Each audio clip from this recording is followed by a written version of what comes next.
राम राम मंडळी. मी येले आता पद्मालयवर जात नाही गणपतीनं मग आपलं दर्शन घ्यावं. गणपती बाप्पा आहे ना आपल्या एरंडोल तालुकामा जळगाव जिल्हामा. तर एरंडोलपासून 7 किलोमीटरवर येते. तर मी आता तडेच जाईल राहणू, पण तुम्ही पण या. आणि वातावरण कसं आहे, वातावरण पण काही मजा वगैरे लिहा तुम्ही पावसानं. तर मी लागेल आडे गणपतीनं. पहिले मी तर तलाव देखील राहणू म्हणून चला तलाव देखील येऊ गणपतीनं. ते तलाव बिलावशे कमळना फुलं बिलं पिला गेलेत मस्तपैकी. कमळना फुलं वगैरे देखील येऊ म्हणता.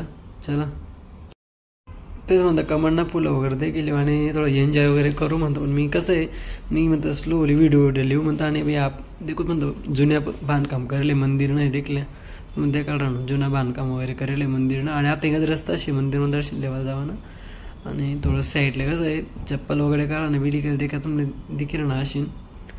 कारण दर्शन लिहितच ना म्हणजे कसं आधी कसं जुनं बांधकाम पण आहे. तर जुनं बांधकाम नाही सापतो आडे गणपती बी आणि गैर पुराणा गणपती हो.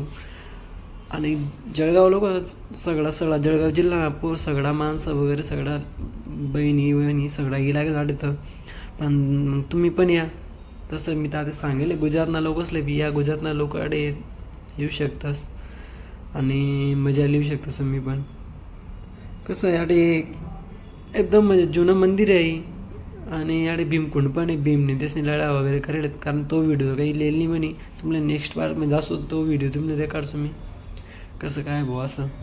भीमकुंड कसं भीमाने कुंभने त्या लढाई वगैरे करेल. त्या भात वगैरे म्हणतात त्या जुना लोक म्हणतात भात वगैरे शितळले बुवा. त्याला गाडा बिडा लावा होत्या का भीमकुंड हा रस्ता आहे इकडे. आम्ही जाईल राहणू. पण कसं आहे आम्ही व्हिडिओ लिहा कारण मजाने आम्ही रिटर्न लागणं तळून देखील कारण आम्हाला टाईम पण होता. आणि गणपतीनं मंदिरमधलं देखील या. तुम्ही पण या. लाईक करा, चॅनलला सबस्क्राईब करा आणि पुढे वाट लावा.